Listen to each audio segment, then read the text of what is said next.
और पाकिस्तान के खैबर पख्तूनख्वा में फिदायीन हमला किया गया। पाकिस्तान की सेना को टीटीपी विद्रोहियों ने निशाना बनाया और धमाके में पाकिस्तानी सेना के 12 जवानों की मौत की खबर सामने आ रही है।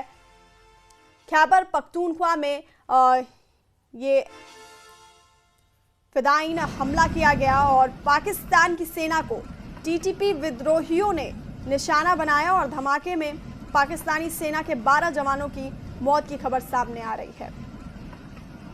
और जिसके बाद इस फिदायीन हमले के बाद अफगानिस्तान पर पाकिस्तान ने बड़ी एयर स्ट्राइक की है, आपको बता दें।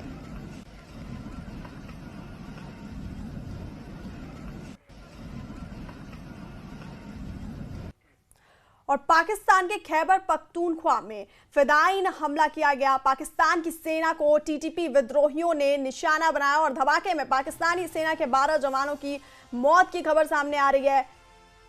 खैबर पख्तूनख्वा में ये फिदायीन हमला किया गया और पाकिस्तान की सेना को टीटीपी विद्रोहियों ने निशाना बनाया और धमाके में पाकिस्तानी सेना के 12 जवानों की मौत की खबर सामने आ रही है।